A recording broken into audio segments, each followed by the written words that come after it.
ကဲငါသမီး ဟုတ်ကဲ့ ဒီတခါ တတိယအပုတ်ကတော့ဆရာတက္ကသိုလ်ဖုံးနိုင်ရဲ့ အိုး မူညအိမ်မက်မြူဆိုတဲ့ ဟုတ်ပါတယ်ဗျာဝတ္ထုလေးပေါ့နော် ဟုတ်ကဲ့ကောင်းပါတယ်ဗျာကဲပရိသတ်တွေရဲ့လက်ခုပ်တန်နဲ့အတူတူပေါ့နော်နားတော်တဆင်ခံစားကြပါရစေ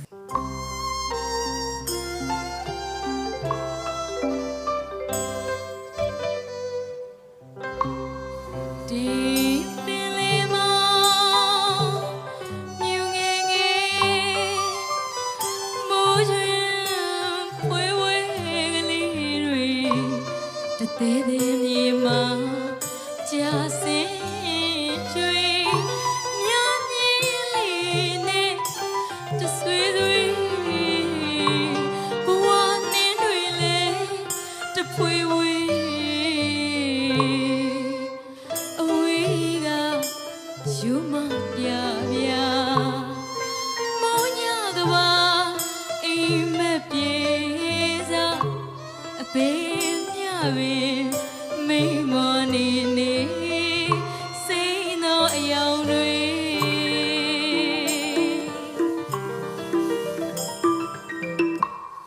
တောင်ကြီးအရေးတိတ်တဆိတ်ဆောင်တူအဝင်နောင်မှုပြင်းပြင်းနောင်ငါမစိတ်ရောက်လာ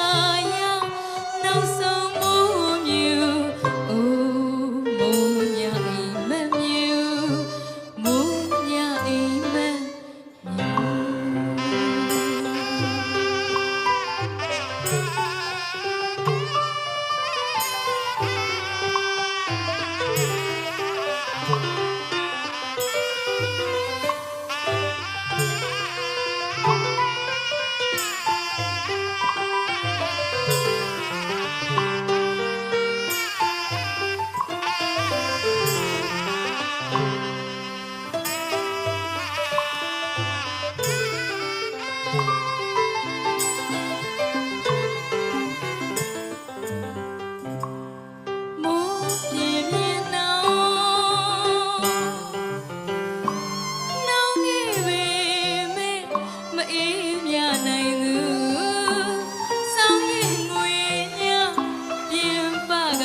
ကျေးဇူးတင်ပါတယ်ရှင်